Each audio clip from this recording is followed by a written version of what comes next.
Today we'll talk about magnitudes and colors, okay, a little bit. And this is something which you would be familiar with from all our discussions and your own readings. So we'll go through it a little more rapidly than earlier, okay. Now the usage of magnitude has a historical origin. Again, it originates from Hipparchus, who compiled one of the very early stellar catalogs. And he invented a numerical scale to assign brightness to a star. So that is what we are stuck with today. And it is still extremely widely used. Okay? He called the brightest star m equal to 1 as the brightest star in the sky, and m equal to 6, the faintest stars visible to the naked eye. And the human eye responds to difference in log of brightness. And it was Norman Boltzmann, who was working at a Madras observatory, who sort of put this on a more sort of mathematical footing. The difference in 5 magnitudes corresponds to about a factor of 100 in brightness. So each change in magnitude is a factor of change in brightness of 2.512, which is 100 raised to the power of 1 by 5. If you want to look at apparent magnitudes, Hipparchus had it from 1 to 6. But today, if you want to look at the sun, the apparent brightness is a negative number because it is much, much brighter than the brightest stars which Hipparchus could see. Alpha Centauri, AB becomes minus 0.27. Okay. Proxima Centauri, I talked about we talked about earlier, is a little star over here.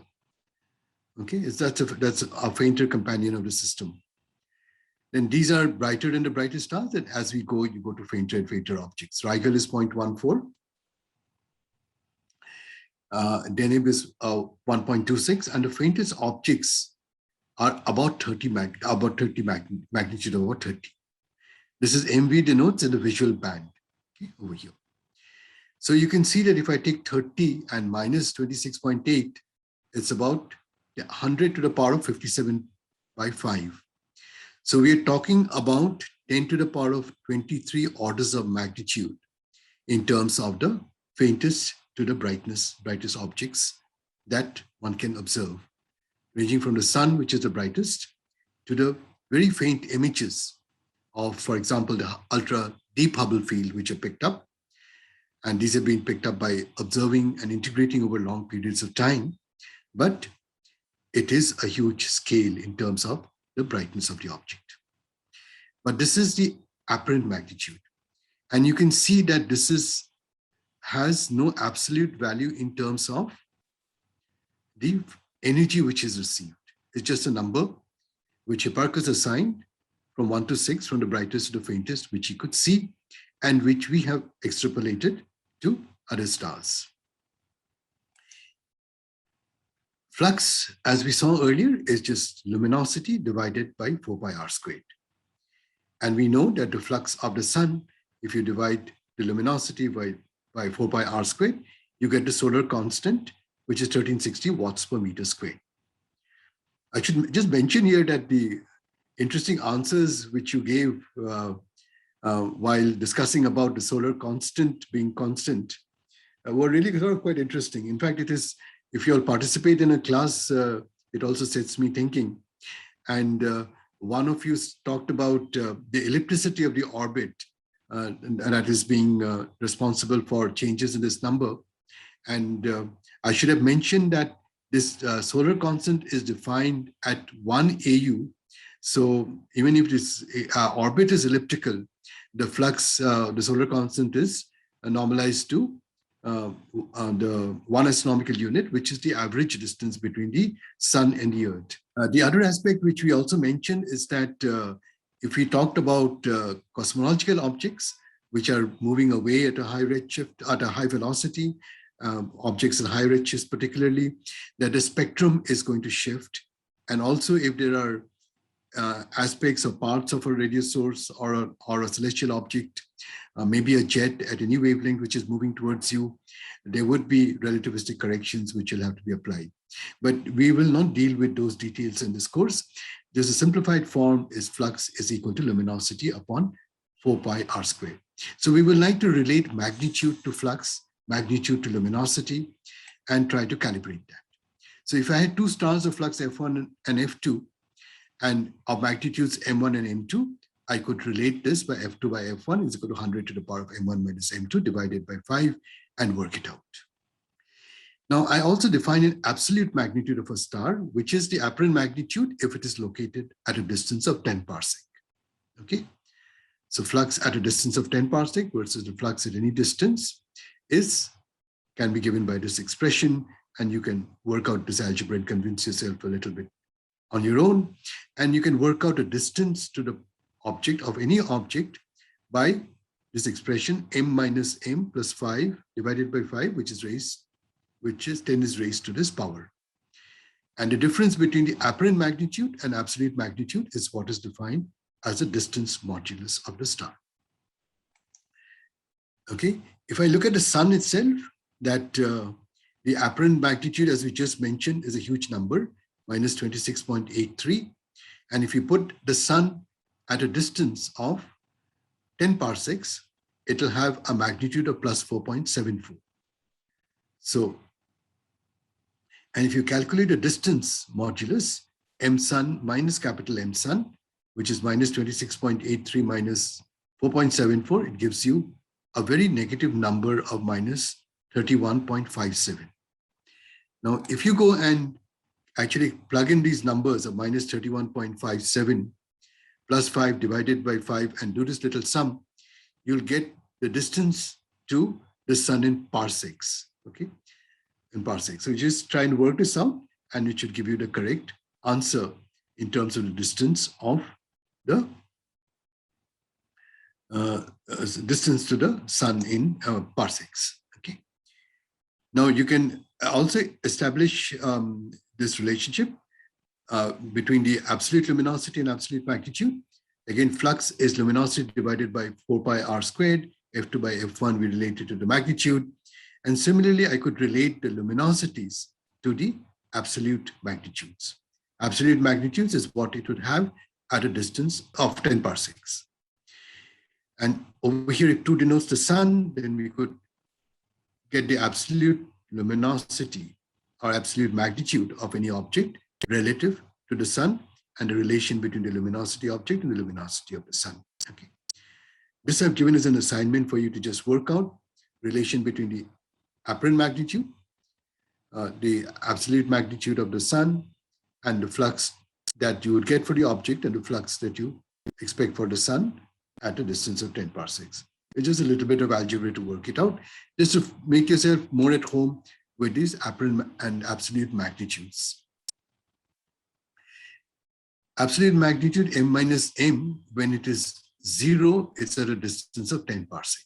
If you go to this expression, m minus m is 0.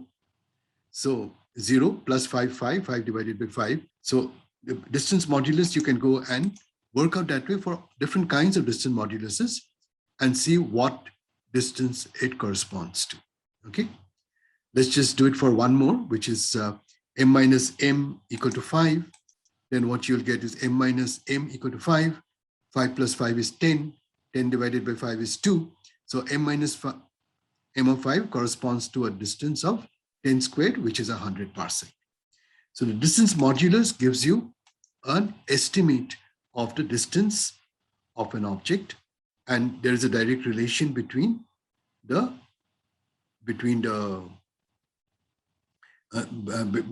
distance modulus and the distance in parsecs. For example, we talked about, while measuring distances, we talked about the main sequence fitting of the different clusters, so that if you had an absolute fit to a cluster whose distance are determined by, say, triangulation or fit measurements, then you can go and do it for any other cluster and see by how much the main sequence has to be shifted, and then by seeing how much it has to be shifted, you get a distance modulus, and from the distance modulus you can go and determine what the distance is. For example, just to mention two distances over here, alpha per se 6.40, that will come somewhere in the middle over here. So roughly in the ballpark of about 200 parsecs, but you can calculate it more accurately. Pleiades gives you a distance modulus of 5.62. So it is more in between 100 and 160 parsecs over here. So you can see that the distance modulus is something which gives you an estimate of the distance of an object, and that is directly related to the parsecs. As I said, although today observations are done with CCD detectors which are linear rather in the eye, which is logarithmic, but we still continue to use magnitudes quite extensively. Here are two examples which I wanted to just show you in terms of calculations of distances from apparent magnitude using the periods luminosity relationship for CFIDs. Here is a slide curve for an LMC CFID. LMC is a large Magellanic cloud, and you can determine the period quite accurately over here. And the magnitude is about 15.57, okay? And you can determine, given the period over here, you can go and determine what the absolute magnitude, but it will translate to an absolute luminosity of about minus 3.6. So using that expression of m minus m plus 5 divided by 5, you will get 24.17 divided by 5 parsecs, and that will relate to about 68,230 parsecs. So you can see that this is 68.2 kiloparsecs. So by knowing the magnitude of an object, okay, by knowing the magnitude of an object and the time scale of variability. So over here, I have it in terms of the absolute magnitude and the time scale of variability. This is the log of P. So P you determine from the light curve, that gives you minus 3.57. I have rounded this off to 3.6, and that gives you an estimate of the distance. So magnitudes still get widely used, and you can use this distance measurement for you can use it for distance measurements quite easily. Okay. Now, this is another aspect where we talked about RR stars. This is again just to illustrate to you how it can be done. I'm just assuming for this argument, for this particular case, for m to be a constant of about 0.5, okay, which is, you can see that it is nearly constant, but not quite. But for our arguments, let it be 0.5. And from here, I can go, this is a light curve of an RR Lyrae star, RR Lyrae star called VX Hercules in the constellation Hercules. And from that, I can go and calculate what the absolute luminosity could be. But just by assuming an 0.5 over here, and from the observed magnitude, which is average magnitude, I take up 10.5, 10.5 minus 0.5, 10, 15 divided by 3, 10 cubed. So this is about a distance of 1,000 parsecs. So here I've done a rough and dirty job of just assuming a value, but this is nearly flat, but not quite. You can do a more accurate job of determining distances from the RR Lyrae light curves as well. Now, this is something which we have talked about earlier, relating flux and luminosity to the apparent and absolute brightnesses of objects. And this is the blackbody radiation curve, which you're also familiar with. But I just wanted to point out one thing to you, that we have talked about black bodies, stars radiating as black bodies, and we have used the Wien displacement law to calculate the surface temperature of it. But we can also calculate the temperature from the Stefan Boltzmann's law, so that L volumetric is equal to 4 pi r squared sigma T effective to the power of 4. Okay, different methods may give you slightly different answers, but that's okay. But what I want you to realize over here is that if I take log of this equation, what do I get? I get log volumetric is equal to, this is constant, 2 log r plus log sigma plus 4 log T effective. So effectively what I'm getting is a Hertzsprung-Russell diagram. So log L versus log T is what the Hertzsprung-Russell diagram is all about, isn't it? So I get a slope of about 4. But because the Hertzsprung-Russell diagram is plotted with temperature increasing towards the left, that you get a line which is actually seems to have a negative slope, but it is effectively the Hertzsprung-Russell diagram. But the radius of the star also changes with luminosity. So you don't get an exact reproduction of the Hertzsprung-Russell diagram of slope of 4, but there are sort of slight deviations from it. But you can see that the blackbody curve the black body sort of relationship of the total luminosity via to the effective temperature by the Stefan Boltzmann law, gives you an understanding of the Hasper-Russell diagram as well. Okay. Now this, you can do it on your own, which you will skip. I've given it to you earlier as well to identify the stars in your Orion constellation, find out lambda max, find out the temperature. So, but I thought I should still point this out to you, just to remind you that the color is intimately related to temperature, and the color is determined by differences in magnitude. One of you asked, would it depend when we go closer or further to the object? The answer is no, because color is determined by looking at differences in magnitude. For example, I've shown over here the spectrum of two stars, okay? In principle, the black body curves will not superimpose, but this is just for an illustration. So you can see over here that if you take the lower end of this curve, lower end, if you take at shorter wavelengths, you can see that this is much brighter, isn't it? Much brighter compared to the reddish color, which is a low temperature star. But on the other hand, when you go to very long wavelengths, you might find that the cooler star, okay, is brighter over here. Okay. But this is because these are also different temperatures. This is just to illustrate to you the differences in colors that can arise. Now, colors are measured using different filters. These have been standardized over the years. U, B, V, R, I. You can see that they peak at specific wavelengths, and they also have different sort of widths over here, right? Different widths. And when you want to convert these magnitudes over here into fluxes, you'll have to take care of the different widths as well. And these have been standardized over the years, both in the southern and northern hemispheres. And today, for different missions, you have completely different sets of filters which they have defined on their own. For example, the Sloan Digital Sky Survey or Gaia.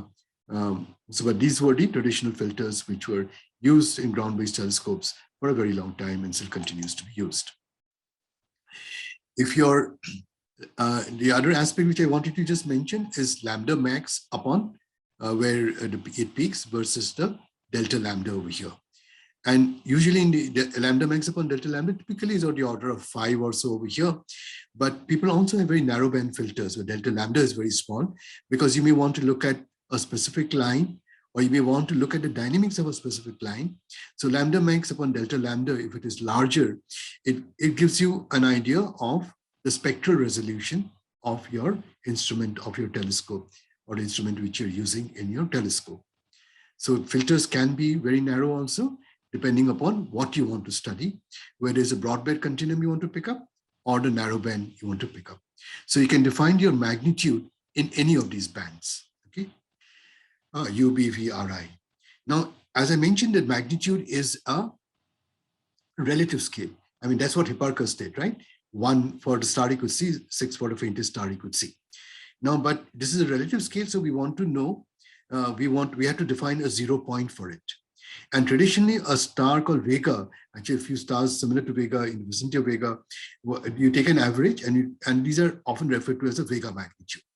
So you measure the flux of Vega accurately, and you define U, B, V, R, V, I, or different filters, the Vega magnitude to be 0, and then you measure magnitudes relative to Vega, and you can determine the fluxes of the different objects from their magnitudes relative to Vega, because you have determined the flux of Vega accurately.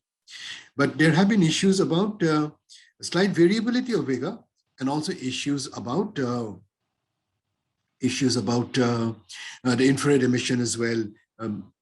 Okay,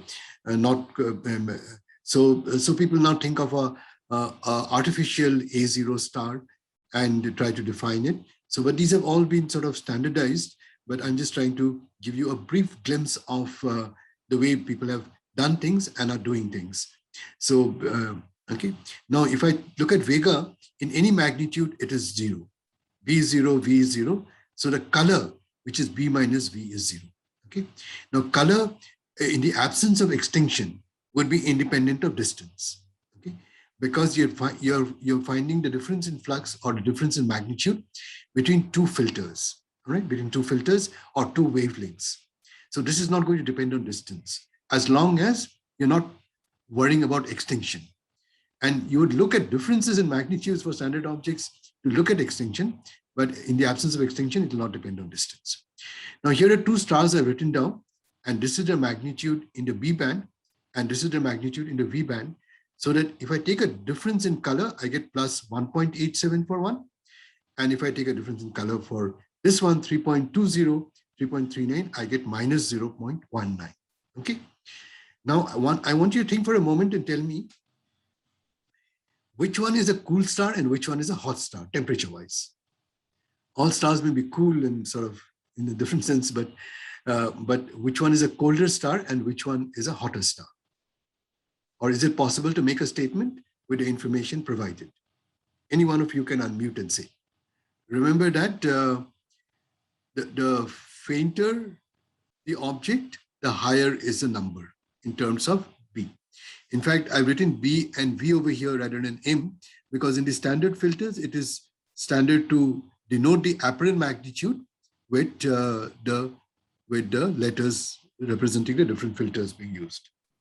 So Antares looks brighter under the blue light, so it's emitting more blue light, so that means it's hotter? Or is it the other way around? Yeah, that was the same answer I'd come to. Sorry, I had to mute myself. There's some drilling going on. Okay. We'll see we'll look at the answer in a very short while, and we'll look at the argument as well. Okay. Anybody else want to contribute to it? Agree or disagree with Ahan and Akino?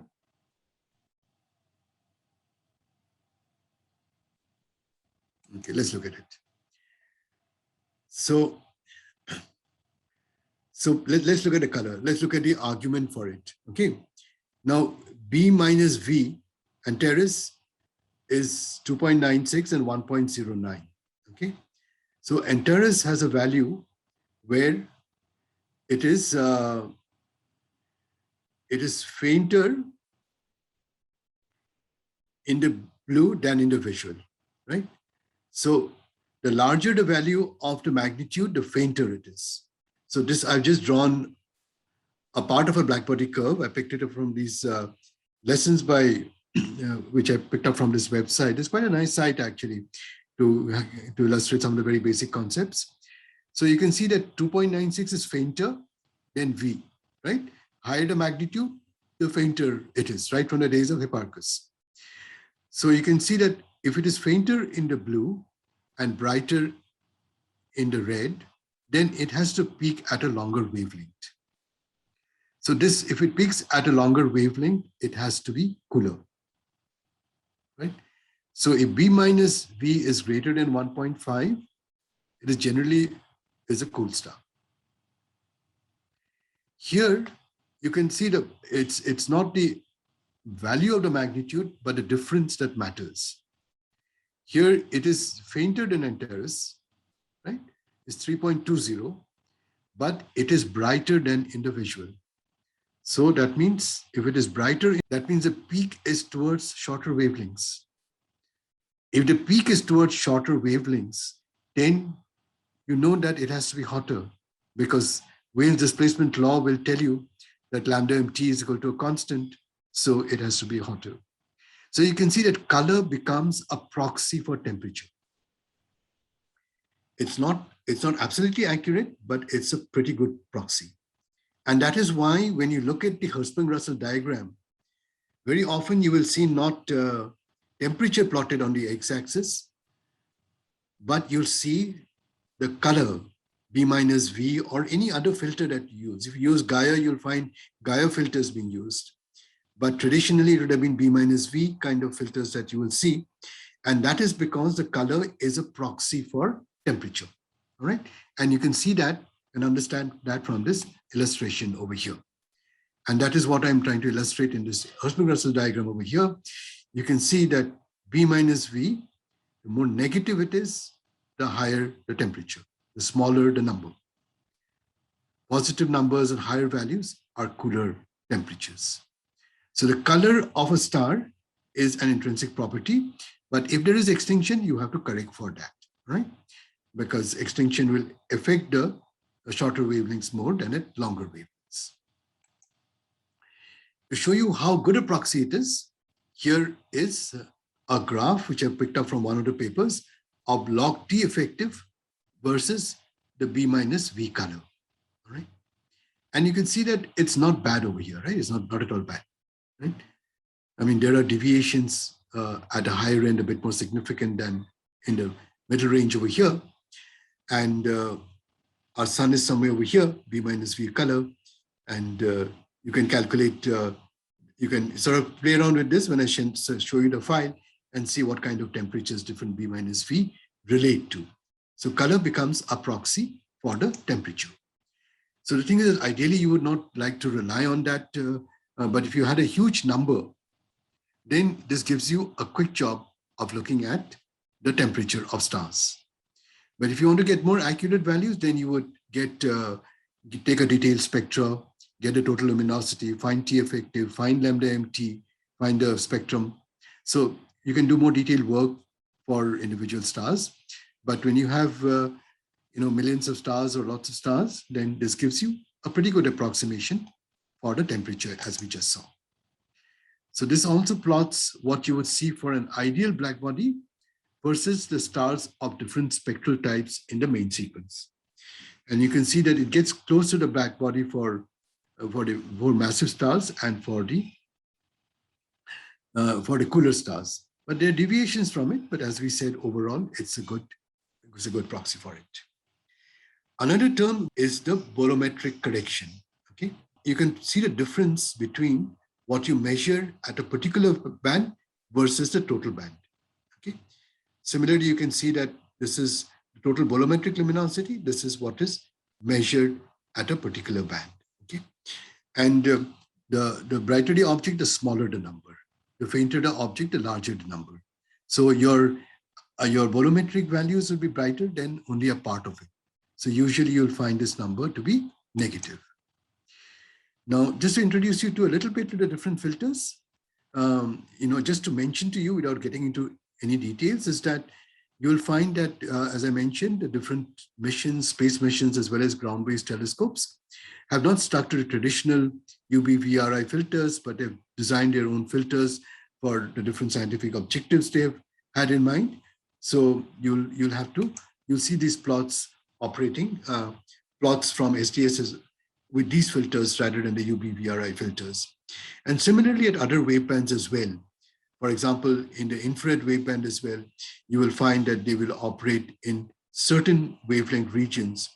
For example, the infrared astronomy satellite, which went up many years ago, operates at 12 microns, 25 microns, 60 microns, 100 microns. Okay. And they have observed till certain different flux density limits. So it is important to actually look at different physical processes as well, to observe in different wavebands, because they would dominate at different wavebands. Even if you're looking at dust emission, for example, dust at different temperatures will peak at different wavelengths. So it's again important to try and look at that and observe at the different wavebands filters to pick out these different dust at different temperatures easily. This is another infrared. This is a satellite mission called WISE, Wide Field Infrared Survey Explorer. This has, again, its own set of filters, W1, W2, W3, W4. This one just summarizes to illustrate to you that, that people have not been, or astronomers have not been stuck to one set of filters, but just to just remember that they use a wide set of filters, and these are largely governed by the specific scientific objectives they have had in mind. For example, with the WISE colors, if you look at the color plot, okay, which are again distance independent, you'll find that different kinds of objects, because of the constituents of it and because of the physical conditions in it, occupy different regions in this color diagram of the WISE filters. X-rays too, you observe in certain wavelength regions, as we mentioned earlier, soft X-ray band or hard X-ray band.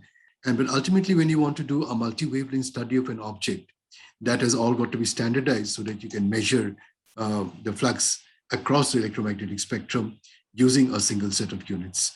And as I mentioned earlier, that it has become more and more standard to use the Jansky watts per hertz per meter squared as a unit.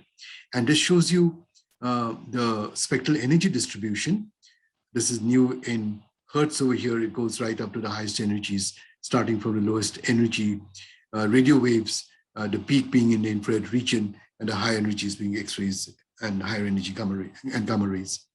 And this is an image of the starburst galaxy M82, which you have met several times. You'll also find in the literature people plotting just not flux density F nu, but nu F nu. This is just to illustrate to you again that when you look at the spectrum, this is again in Jansky's watts per hertz per meter squared, the different parts of it could be contributing at different, by different physical processes. At low frequencies, largest synchrotron emission, which we talked about, ultra-relativistic particle gyrating in magnetic fields. This is free emission, thermal emission of electrons being accelerated in the Coulombic potential of ionized plasma. And this is dust, which is re-radiating of emission, which is being heated up, dust which is being heated up by starlight. They're all related to different star formation activity because synchrotron emission is due to the explosion of massive stars. These are ionized regions due to massive stars. These are hot stars which are heating up in the vicinity of the star forming region. And that is why you see copious amounts of emission at infrared wavelengths. So this is just to give you a glimpse of the magnitudes that one uses.